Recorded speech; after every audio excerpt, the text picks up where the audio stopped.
Welcome, everyone. Good afternoon, good morning, good evening, depending on where you are.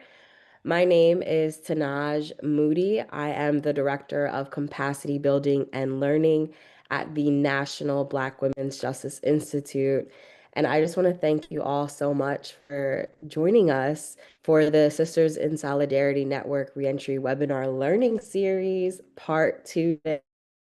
And folks that just joined us for the first time, it'll be important to know that this series that we are facilitating is amplifying the leadership of incarcerated Black women who are shaping what culturally affirming, gender responsive, and trauma informed reentry should look like. And at the National Black Women's Justice Institute, Black nonprofit leads research, capacity building, and publication to advance healing centered policies and practices that dismantle pathways to criminalization and confinement and increase opportunities and safety for Black women and girls who are directly impacted by the criminal and juvenile legal systems.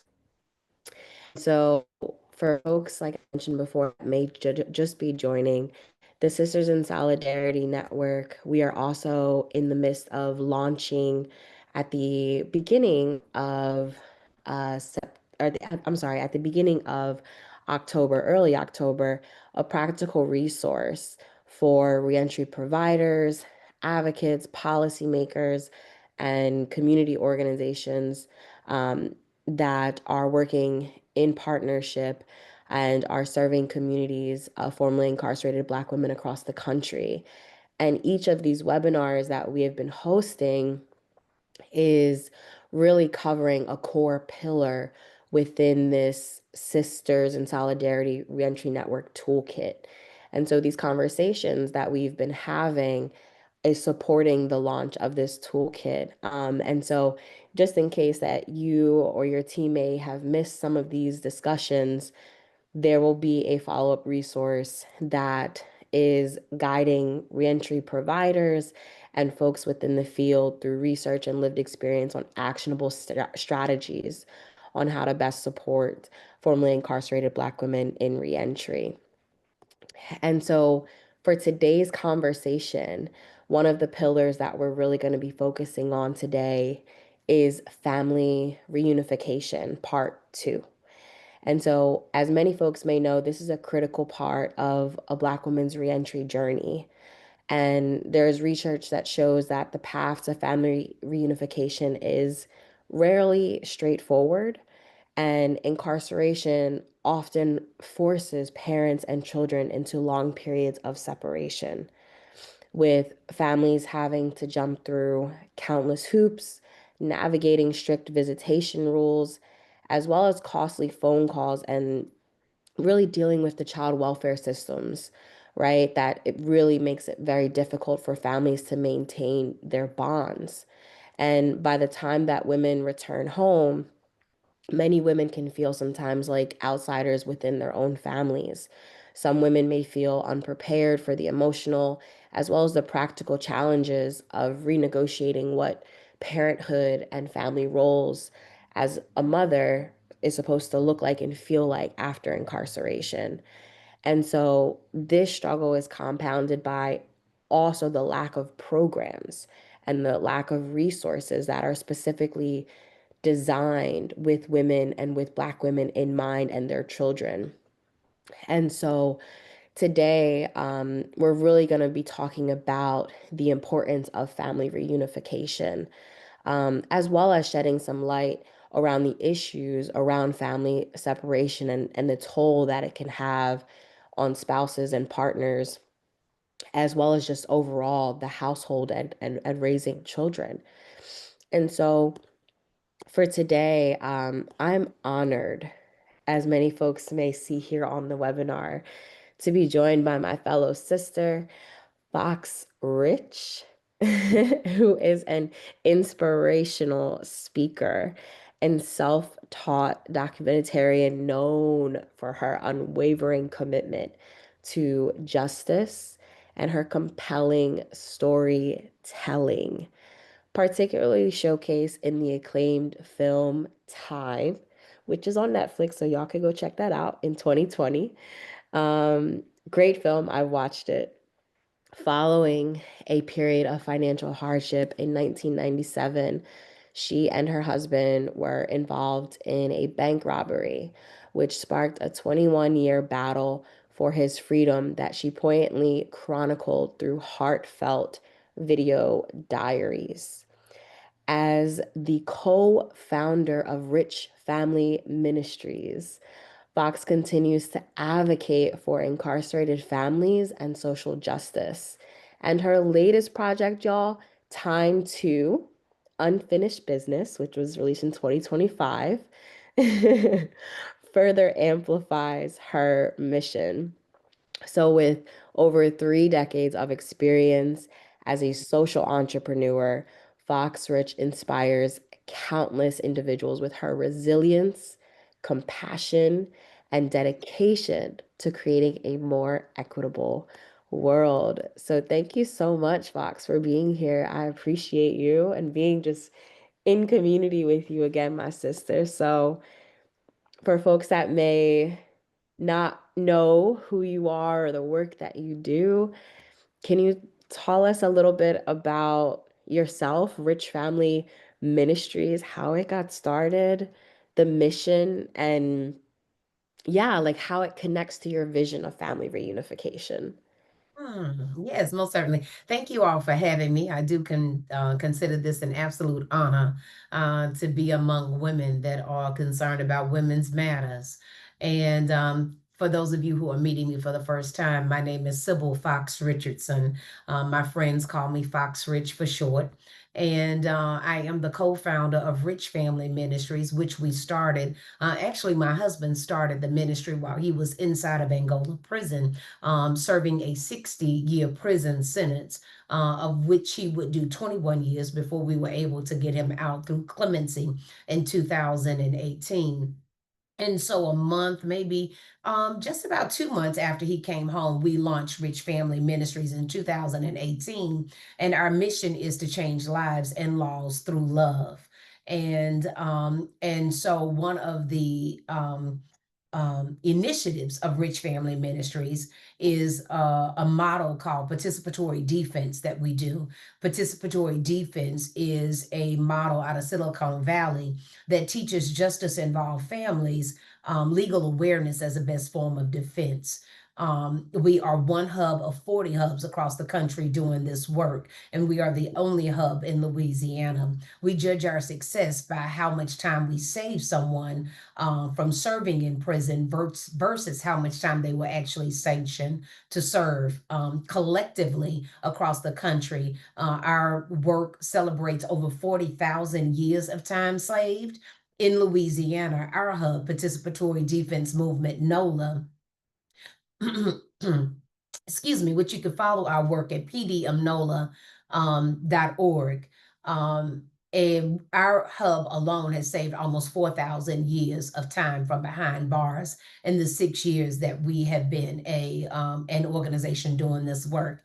And so when we think about all that we learned and all of the people that we left behind when Rob came home from prison, I had actually served 2 7-year sentences and 1 5-year sentence run together. I returned home from prison in 2002 and would spend the next 18 years fighting to bring my husband home to restore our family.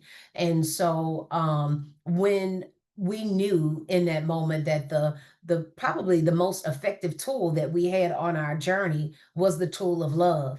You know, some people think it's anger, some people think it's spite, some people um they can give credit to it for so many different things. But for us, we knew that the strength that we had with one another in our community was the strongest tool that we had in our toolbox. I say in Time Movie, which is on Amazon tonight. Everybody says Netflix, but it's not Netflix, it's Amazon. But in the film Time, I say that love is the most divine chemical in the universe, and it dissolves everything that is not of itself. And so sometimes we can, on our journeys, we can be looking for these help in so many other capacities. And I would just like to offer love for everyone on this call for your consideration today, because I have found it to be the most divine chemical in the universe that has the power to dissolve everything that is not of itself.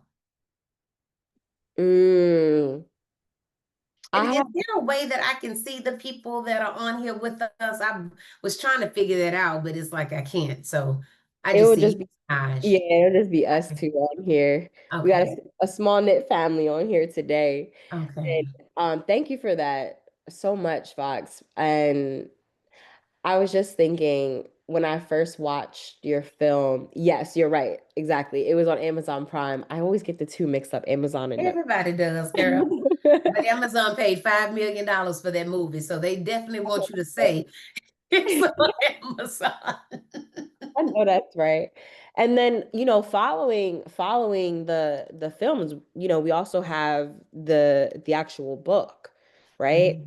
And Mhm. so that's the other component for folks that if you're not aware, and we'll all put those links in here for folks that are just being introduced to Rich Family Ministries, as well as to Fox and the work that Fox has been doing in the community. Fox, I loved what you said, um, one about the tool of love, right? Mhm. I think that's not something that is really spoken about, as well as what you said around the 4,000 years that you have saved Mhm. families, right, who have been behind bars, through the work of participatory defense movement that you're doing in New Orleans, which is, like you mentioned, one of 40 hubs, right? Mhm. And so, with this work and the ministry work and how it's connecting to these larger movements of you advocating for families and advocating for love and for justice, for folks that may not really be in the field, right? Mhm. On the ground doing the work. Can you talk a little bit about what participatory defense movement means, and maybe even share a success story around the impact that you had directly in your community?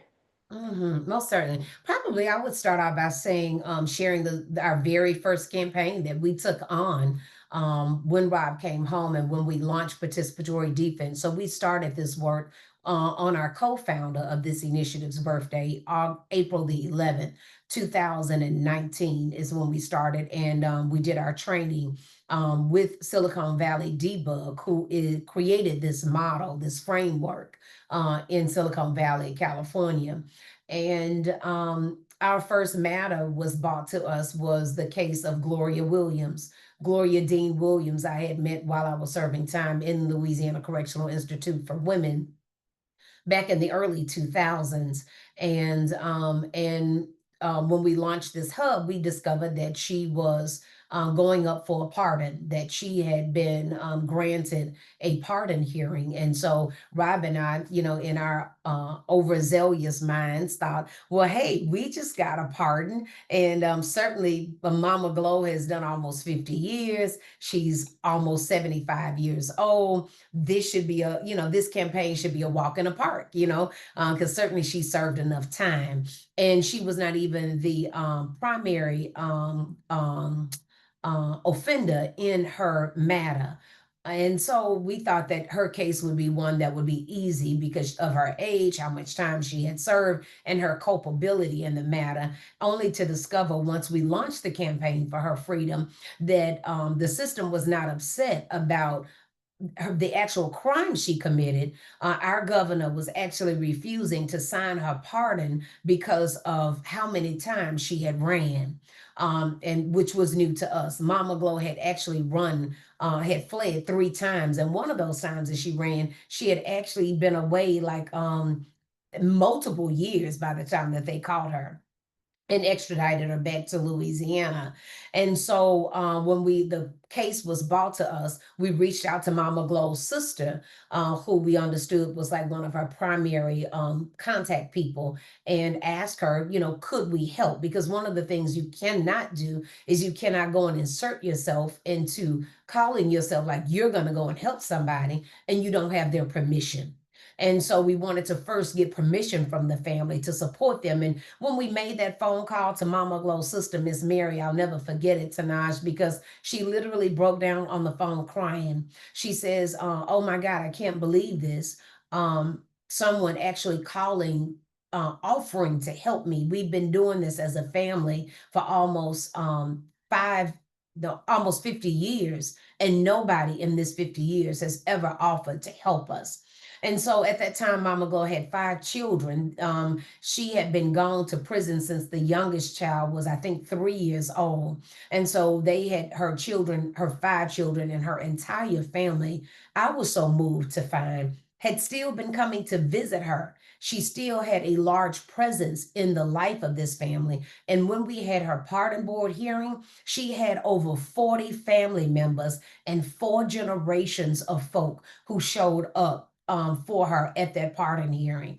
And so it was, just really impressive because when you talk about support systems and trying to overturn a matter or address a matter, the strength and the will of the people is what has to come into play. And that will actually begins with us and how bad we want something for ourselves, and then that bleeds over into the other people around us. Mama Glow, just from her time in prison, had always been touching other women, always encouraging the other women in the prison. And so one of our highlights was being able to get a favorable recommendation for her for a pardon. And during that time, when you, just to give you all on this call some context, during that time, as we were working toward her pardon hearing and trying to get the favorable recommendation from the board, the network that was a producer that was working with Kim Kardashian's team reached out to us about making Mama Glow's stories one of the stories, one of the clemency stories that she was working on for Oxygen. And so, to which we agreed, we thought it would be amazing to have Mrs. Kardashian's brand tied to Mama Glow in such a way. But then when the producers reached out to us, every time we spoke with them, they wanted to change what had happened. They wanted to reorder the facts of the story. And in reordering the facts of that story, it would have left it so that all of the work that we had done on the ground ultimately would have been the credit of in the script to Miss Kardashian. And we just didn't think that was fair to those that were using their own money and own resources, because when we launched this work, we were funding this work out of our own pockets. So any flyers that we made for Mama Glow was flyers that the people that were a part of our hub paid to get made. And so, when they came down to actually record the story, we told them in that moment that no, we would not be proceeding because they wanted to reorder the facts, and we just didn't think that that was acceptable. And I remember the gentleman, his name was Chris. He was the top supervising producer on the project. And he's like, "Well, we're here, and and you don't think that you need the power of Kim Kardashian in order to get Mama Glow home?" And in my foolish, I will say foolish, in my own foolish logic, I said, no. I mean, we got my husband home, and just like we've done it once on our own with no national name recognition. So certainly if we can do it once, then we can do it again. And he was like, well, he couldn't believe that I had spoken those words. And when I hung up that phone, I couldn't believe that I had spoken those words, because I was like, girl, how in the world you gonna get this woman on? You know, you don't know the governor personally. Like, how are you gonna tell this family that you've committed to that you all are going to proceed with this? But that is something about the power of will and the power of love, and being unrelenting about our pursuit for freedom. And so it would turn out that after getting many different organizations and groups of people to go and speak to our governor on Mama Glow's behalf, and him refusing to sign her pardon because he was upset that she had ran. And so one group of ministers asked Mama Glow, and they asked the governor, says, what would it take for you to sign her pardon? What would it take to move you? The woman's 50. She's done 50 years. She's 75 years old. And he said, well, I guess it'll take a Damascus Road experience. And so the minister comes back and tells me that, it's going to take a Damascus Road experience. And to that effect, my response was, my husband and I, we said, well, one Damascus Road experience coming up. I don't know how that's going to happen, but, if that's what you need to do it, then, let's get that done. And as it would turn out, what I discovered later was, we kept trying, kept having interviews, kept having conversations, and then I discovered that it was actually the lady that was the attorney for the governor's pardon office that had decided that Mama Glow had not done as much as the men who had submitted applications to them. And so she was understanding that all this time that she hadn't done much when you compared it to what these men who were going up for clemency had done. And so it gave me an opportunity to explain to her about how it is so, the opportunities are far more limited for women that are incarcerated in Louisiana than men, which gave her a different level of insight. And so she said to me, just stay in touch with me and keep me posted on how she's doing, so on and so forth. And after we came back from the Oscars in 2021, we reached out to her again for another update. Mama Glow was granted a favorable recommendation in July of 2019. And in 2021, we're going back before the governor's office, having a meeting with her. And she says to us at that lunch table, after I'm talking to her interns, she asked to bring some interns with us. So I spent the time talking to the interns about their perspective and what they need to be aware of. And in the midst of that conversation, she says, wow, I feel like I had a Damascus Road experience here today. And me and Rob started beating each other under the table like this. She says, I can't make any promises, but I give you my word. I'm going to go and present Mama Glow's matter to the governor at our next meeting on Thursday. And so about a week from that day, she called me back on my birthday, on my 50th birthday, and she says, I just left the governor, and I want you to know Mama Glow's pardon has been signed.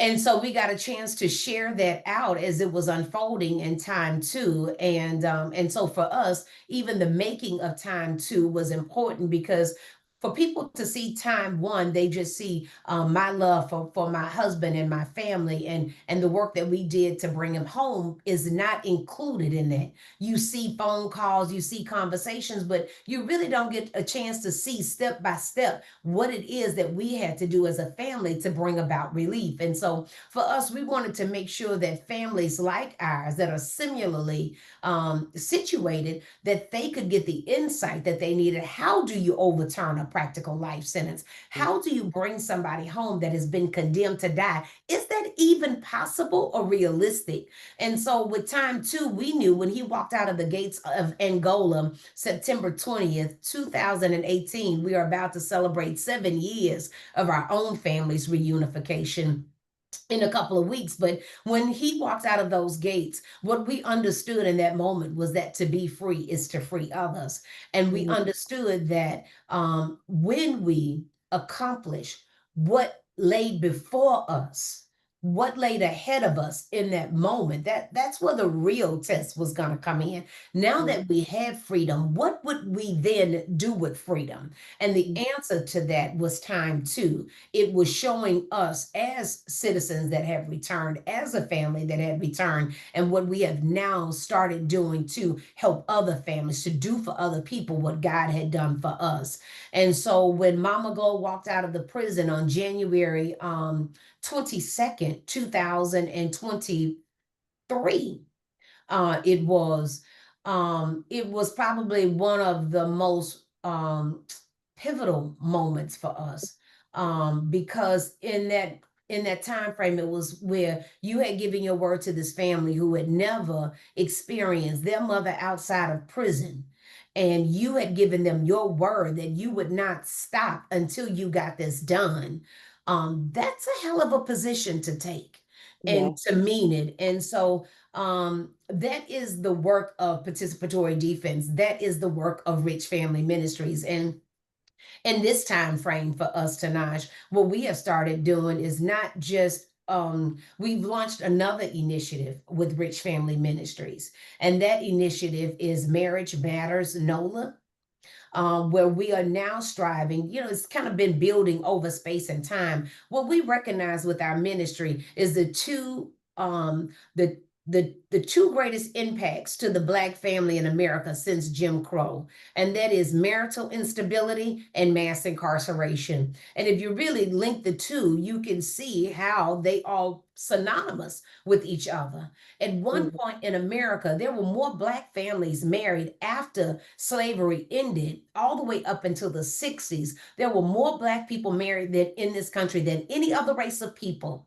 Now, Mhm. today, only 31% of Black people are married in America. The national average being, I think, like 48, 49% of Americans being married. And our numbers are down to a quarter almost of us are getting married. So when you think about that, then you think about 70% of Black babies being born to unwed parents. Mhm. And so all of that to me has a rippling effect. And so now it's not just about saying, let me help you get home, but how can I keep you from ever going? And the Mhm. best way that I can keep one of our community members from ever landing in prison is to make sure that they have the best opportunity from the time that they are born. And the best opportunity from the time that you're born is to have two parents. It takes two humans to make a baby. So it should take two humans in order to raise a baby. And so that has been our effort as we work to continue to address what is going on in our society and how we can use our life and our story to make it better. Absolutely. Absolutely. And just for folks, for this new initiative that you just spoke around, marriage, family, NOLA, correct, Fox? Marriage matters, Nola. Matters, NOLA. Thank you. Yeah. Is there a website for this just yet, or Girl, no. not Mm-mm. yet? It's Okay. just our first event that we are hosting, Okay. which is going to be it's set for September the 25th. But since we are going to be at Howard and the CBC, I'm going to have to move it back to next month. But it is, well, actually, what I'm thinking I'm going to do is make it virtual so that people all over can join in. But the emphasis was with NOLA because just like we have the highest prison population in the entire world per capita, we Mm, also are double the national average of unwed people in our city. wow. And I think that speaks directly to the importance of why family reunification is foundational when we're having conversations around mass incarceration and the impact that that has, not just on the families, but also particularly for women, right? And, and, and I would probably add, if I may, as well, is that family reunification doesn't come after you get home. Family reunification begins while you are away. And so one of those things that I know that my mother did for me in my absence with my children, because she ultimately was the one that cared for my four children when I went away to serve my prison sentence. And that was, she would never let my children call her mother. Every Mm, time that they would call her mother, she would say, I'm not your mother. Sybil is your mother. I'm your grandmother. But it was mm, that intentionality about holding space for my role, where you right, can see in some families where people will move into that space instead. Well, you weren't here, so I'm the one that has had to mother them. My mother was generous and kind and thoughtful enough to hold space for my motherhood in the life of my children. And then with my children, when I returned, the first place we went, I got out of prison on my mother's birthday, wow, October 23rd, 2002. And the next, I went straight home to my children, picked them up from school. We grabbed a big breakfast at McDonald's. We used to buy two and split it because, I ain't got much money. And we go on the riverfront in Shreveport, Louisiana, one of our favorite places, and spread out a blanket, eat our breakfast on the riverfront, and then we just roll around in the grass together and play tag and chase each other. And so then the very next morning, October 24th, We up at 2:30 in the morning taking the 5-hour drive down to Angola because now I've got to put my family back together again. My boys had not seen their father since I left for prison. And so now it's about trying to get them back together again with their father so that they could get some form of stability to know that Right. everything was going to be all right. And so I would just encourage you as we're thinking about the restoration of our family and the role that incarceration plays, that our families are not reunified after. The work does not begin once you are released, but the work begins when you are actually incarcerated. 100%. And I really think that that also speaks to narrative change, right? Mm. And the way that society, culture, and these different systems look at family reunification, right?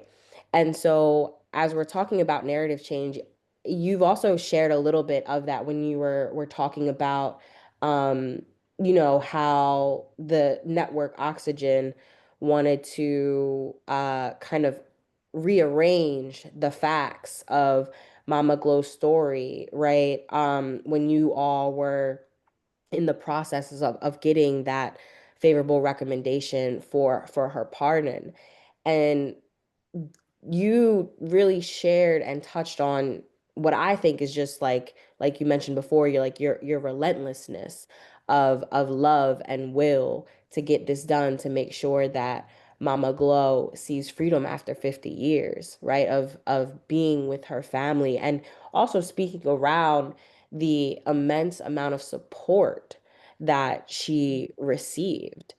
Can you talk a little bit about narrative change, right? And like when we're talking around family reunification, why that's critical in this fight for justice and reuniting families.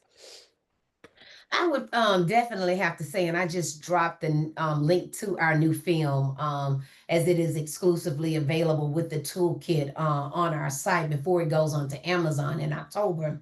But one of the probably two things that guided me through my 30-year journey, 30 years. In 1997, we will have been a justice involved family for 30 years. um One was understanding the power of words. When we talk about, in New Orleans, we had the Take Them Down NOLA, where we were looking to remove the statues, and people saying, well, it really doesn't matter, but words are more powerful than statues. It's what we speak all the time. And for those of you who may have seen Time One, which is on Amazon Prime. The film opens up with my first day home on bond, facing 297 years in prison. Rob had just been sentenced to 60 years. Our nephew, who was our fall partner, our co-defendant, he had gotten sentenced to 45 years. And I had just gotten released off of a $500,000 bond that was decreased to $5,000 so I could come home and have my twins and then go back to prison. And so when I open the film and I'm recording, I say, things are a lot different since the last time I was recording. Last time I was recording, we was all a happy family in the car, just got married, the whole nine. And then I say, but I'm feeling like a champion. I know we're gonna come out of this better. And so just to know that even in a naive way, how foolish of I am, taking on the whole state of Louisiana, how foolish was I as a young woman to say that I feel like a champion. I'm facing 297 years in prison, and I'm talking about I feel like a champion. And but it takes that foolish, that naivety, I think is how you say that word, or that state of being naive to what is possible, because sometimes we'll lock ourselves into those what we don't think is possible so quickly we can't even begin to open our minds to figure out how to solve our problems. And so I found the power in words very early on, that I had to speak to myself that my husband was not going to die in prison, that we were going to come out better on the other side of this, that as I said in Time Movie, that success is the best revenge. That they're going to pay for how they have done my family. So for every family that I help get home, bringing home the longest serving woman in the world, Gloria Dean Williams, at my hands, at my behest, my will. To me, that every time we are able to free another, empower, give other families a sense of their own power, then they pay. Because every time we can quicken the spirit through this model of participatory defense to empower people, people come to our hubs, and when they come, they're crying, they're sobbing, they're looking for empathy. And we have to tell them real quickly, baby, drop them tears. This is a heartless system, and it don't care nothing about your tears. So drop them tears and let's figure out a strategy to freedom. And so it may be to freedom, it may be to some other issue that we are dealing with as women, but we have got to use the power of our words as fuel for our reality. There was a quote that I read by Abraham Lincoln that was the other guiding force for me on my 30-year journey. And it was during the time that the America was on the brink of the Civil War. And Abraham Lincoln said, "Determine a thing," and this is not a direct quote. It is an abbreviated quote, but he says, "Determine a thing must be done, and then we shall find the way." And so my thing has always been, if we determine, if we will, that it has to be done. I had to give my children back their father. Nothing else was even, I was not even able to comprehend any other answer. I had to find a solution to this problem.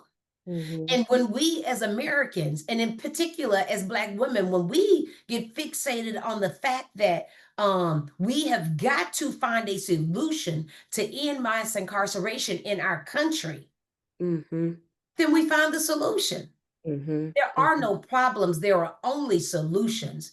And we Mm-hmm. spend so much of our energy and our effort rehashing the problems, discussing the problems. I don't want to discuss the problems. What's the solution? How we Right. fix it? Right. And when you know that these systems have been designed, how do we recreate new Mm-hmm. systems? All Mm-hmm. of them are systems. And we've changed some of our language, where we used to say, "Oh, the system is broken." Well, now we understand, no, this system is, ooh, this sucker is so divinely orchestrated that it is functioning exactly as it has been created. Then how do we create a new, so where are our engineers and our social, to build a social construct that eradicates mass incarceration, that finally once and for all ends the construct of slavery in our country? Yes. Mm-hmm. So that is the things that are moving me right now. And so on my journey, I'm envisioning being nominated for a Nobel Prize, because I have Mm-hmm. done so much work to end mass incarceration that someone writes to Switzerland and tell them about the good stuff we doing down here. Um, in that, it is, how do I envision that? I envision that by saying that we are going to remove the exception clause from the United States Constitution. Mm-hmm. Do I have a framework on how I'm gonna get that done? No. But Not I know yet. it has to be done, right? Right. So Right. if it has to be done, if I speak it to you and I speak it here with the other 21 people that are on this call with us, and we really conceptualize, wow, that could really be a thing. We could really get the exception clause out of the US Constitution. I'm not saying doing away with prisons, but I am saying that it cannot be for profit, that it Right. cannot be the enslavement of other people in our nation. Either we are going to be a nation of free people, land of the free, or we're going to continue on being a slave nation. Mm-hmm. Mm-hmm. And so those are, when you talk about words, that is what that has carried me. So whether it's through whispering a prayer, whether it is through meditation, however it is that you seek to reiterate those things to yourself. It has literally been the power of my own words that has been able to elevate my family from the pits of hell. Wow. And as you're sharing, Fox, it's really reminding me, my mom always used to say, where there's a will, there's a way. Yeah. And you had said another quote, and I wrote it down. Um, the, I believe you said power, I think it was like the power of words fuel, like fuels our reality, something along those Mhm. lines.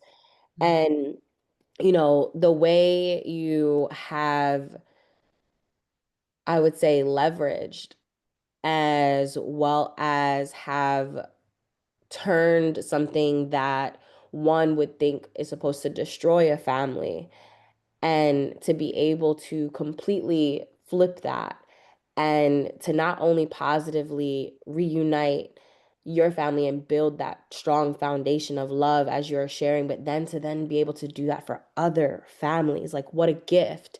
And then being able to, you're really building a framework through narrative change Mhm. beyond just uh writing, right? Like because you have your books, right? Like beyond writing and even beyond filmmaking, right? You're also informing policies and creating practical support for families. Like you said, like you're helping families on like how do you overturn a life sentence? How do you even teach that to a family?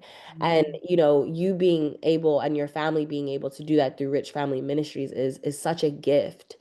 And so I would love to know from like your expertise beyond the storytelling, beyond the filmmaking, right? All of these accolades that you rightfully deserve, how that has really informed policies and as well as like the practical support for families. What are policies or practices that you and from your experiences uh, have shown to best support families while they're incarcerated, during and after, right? And then even especially during reentry. What are those policies and practices that you have seen that best support families? Mhm. I'm gonna give you a practice and then the policy. Okay. The practice is being a demonstration. We can talk to people all day long till we're blue in the face about how they should live their life and what they should be doing and what they should be considering. But very early on, when we were in prison as a family, families would come over to our table to say hello and greet our family. And then they would say to my husband and I that we were the Michelle and Barack Obama of Angola. And, as humbling as it is to consider that anybody would, one, compare you to Michelle and Barack Obama is quite humbling within itself.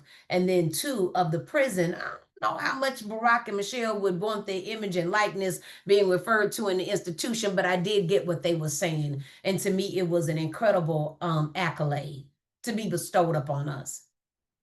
But I also understood that when times were the toughest for us, my husband would remind me of how many people were counting on us to make it, that what we were doing was just bigger than he and I. But that not only was our own family relying on us to make it, but it's the pebble that you drop into the ocean. It's a rippling effect. You don't know how many other people, and I know the ones that have come up to us and said, because I see you and Rob, I really feel like, I can do this, or there's hope there, or, you show me that this can be done. I have so many of those that I cannot count, but I have no clue about the other ones who've never said a word about what this demonstration does. Because it wasn't just about he and I, but he and I and the love of our children, our six boys that were raised through 21 years of incarceration as well, that had every reason with both parents incarcerated, where statistics say that with one parent incarcerated, you're 7 times more likely to end up in prison yourself. So when you talk about our sons having both parents incarcerated, I guess you double the numbers on that. You double, increase the odds. And so, but for each one of them to feel like it was their responsibility to make it anyway, to be a demonstration that yet you tried to destroy me and eradicate all of my opportunities, still I rise. Still, my family rises. We made some very poor choices as a family, but do we sit in those choices? Or do we take those choices and instead of making a molehill out of them, we build a mighty mountain for other people to see and bear witness to about, that you can fall, but the magic is being able to get up. Sometimes we bury ourselves in so much, we bury ourselves in so much regret and a lack of forgiveness for our own selves that we lose the confidence that is required to take on these systems. If you don't believe in you because you fail, we've all failed. And failure means that you just didn't produce the results that you were seeking. It's like a scientific problem. What if we would have given up before we figured out the math on something because we felt like we failed? And to me, it's like the failure is not failure, it's just a test to getting to the answer that you need to produce the solution that you are seeking. And so that is in practice. In practice, if we do nothing else, then show up every day to our community as another day of love and reflection of 28 years of marriage through 21 years of incarceration, raising 6 boys through that time frame who know not what it means to be in prison themselves, who know not what it means to be held in captivity, then that demonstration alone for us has a rippling effect. When you talk about policy, um, Rob started working on a crazy, you literally have to be crazy, right? To think that you can do this, you literally have to be out of your mind, out of the context of everything that society has said is this is the box. And if you think inside of this box, you will never achieve what you are hopeful for. Inside of this box said that, the state gave him 60 years and he's about to do that 60 years. The outside of the box, that will that determine a thing must be done and then ye shall find the way, that outside of that box I got a life size. My sons asked me what did I want for my birthday one year. It was 2015 and my answer to 14, I'm sorry, 2014, my son said, what do you want for your birthday, mama? And I said, you know me, I want my husband home. And they said, okay, mom, I can't give you that, so what do you want? And then I said, yeah. And I said, but I ran and somebody had a service. And at their service, they had this life-size poster made of their loved one. And I said, you know what? Until I can get him home, I'm going to take him everywhere with me. And so I went and had a life-size poster made for my birthday, 2014, of my husband. And every time somebody came to my house, they had to take a picture with him. When we went to the Capitol to fight for legislation, I took this life-size poster with him. When I went to go see his lawyer who had not visited him in prison, I took this life-size poster with me. I would ride to go visit and I'd have him in the passenger seat, this life-size poster. So when I tell you, you literally have to be insane and be okay with being insane because you understand, because you have a vision. It doesn't mean that other people are going to understand your vision. That's why it's yours. And so Rob had been studying this law inside of prison that said it was a geriatric parole law. And so in studying this law, he believed in the interpretation of the law that it was applicable to him. And so everybody else, the scholars and all, thought he was crazy. And I'm like, I know Rob not crazy. This boy be thinking and reading. I don't read, I skim, right? But this boy reads, right? So, but baby, if you telling me this is what you believe, then I stand with you.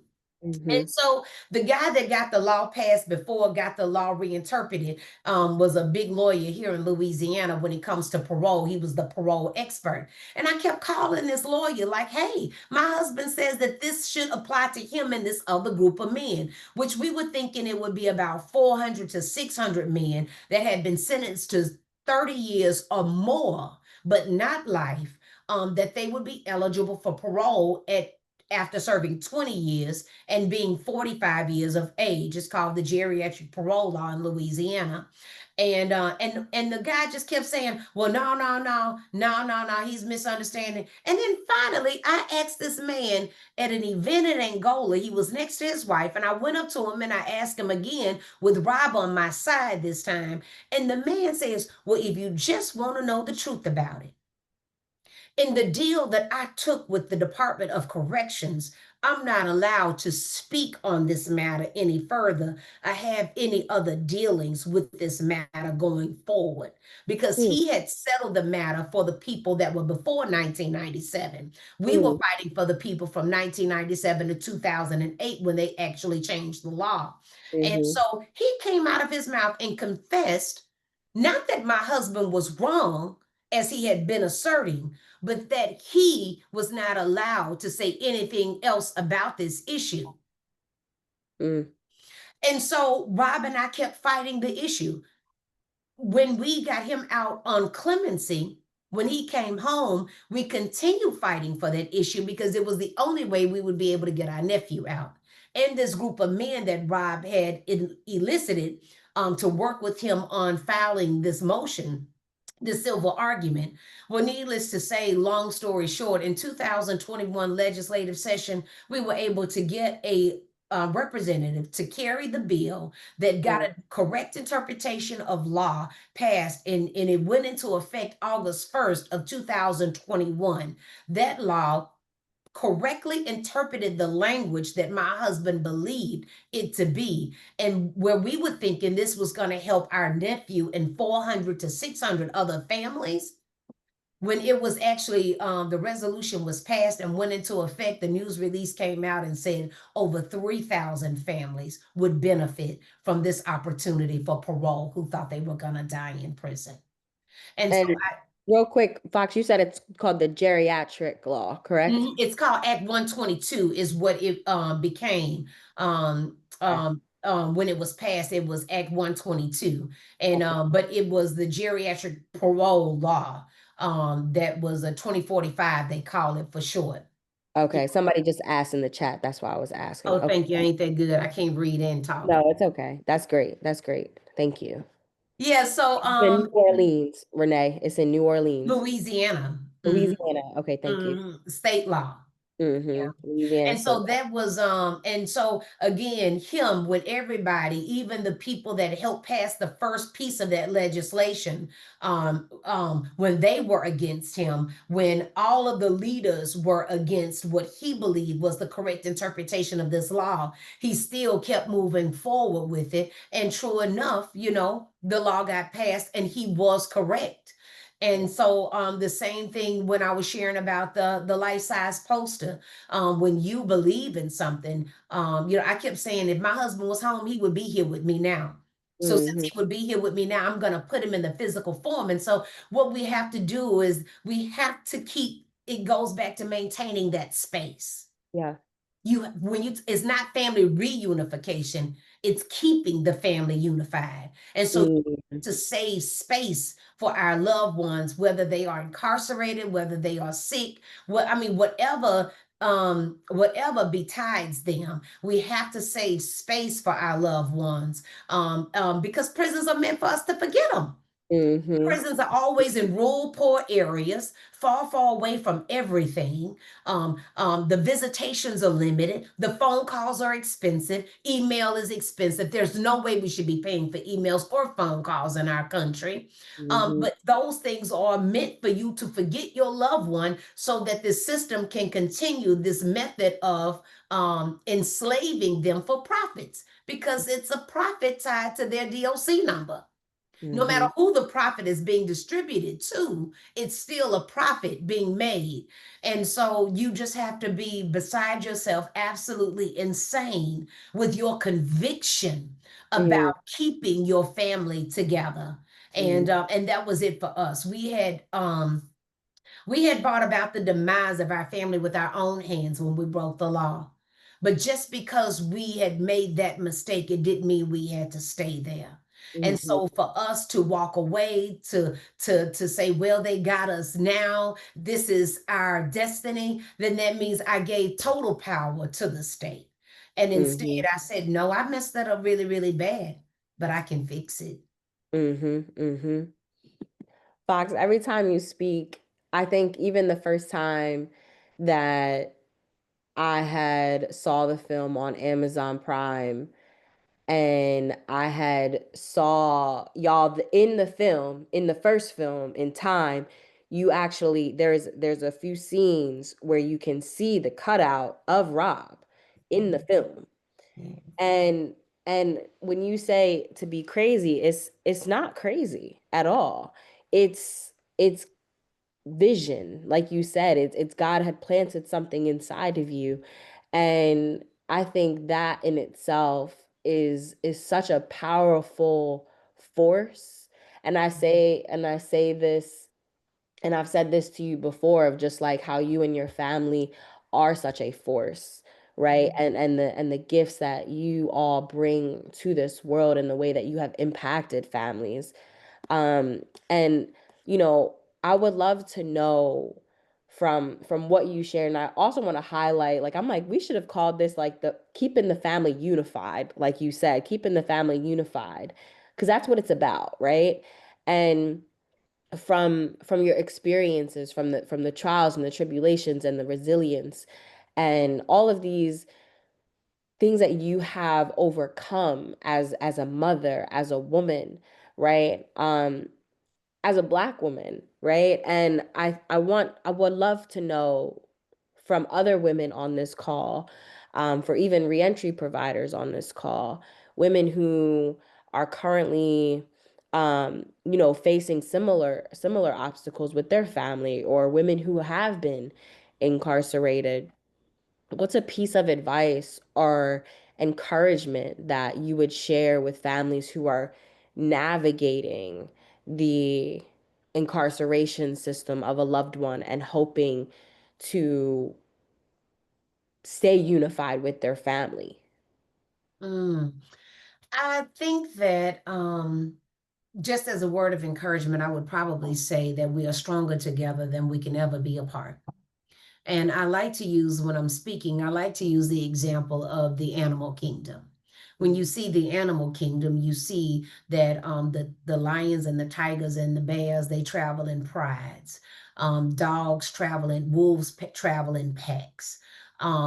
Just when you see how, you don't see animals by themselves, they travel in herds, they're together because there's power in numbers. And some people don't get the animal kingdom, so I break it down to the insect kingdom. Right, when you see ants, you don't just see one ant, it's some ants around, right?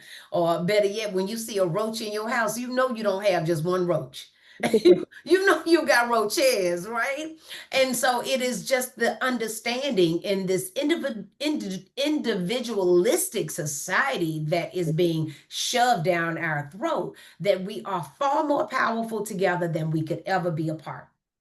And so when you know that, then you know that being apart is not an option. You Mm, must find a way to stay together because power is in the numbers. The mhm, more of you there are, I mean, honestly, even while you see them trying to remove immigrants from our country, mhm, right? So they mhm, can change the numbers, right? mhm, Through incarceration, through mass incarceration, things like housing. In order to get a HUD house in the 60s, when the government came in to provide housing, you couldn't be married. mm, A man can't be in the house if the government is going to support you. Why was that a tactic? mm, When you are incarcerated, only I think it's down to four now, four states allow for conjugal visits. How did my sexuality get tied into my punishment? My punishment was that I was removed from society. So, what sadistic mind thought while they were at it, don't let them have humanly contact Mm-hmm. because then they'll procreate. Mm-hmm.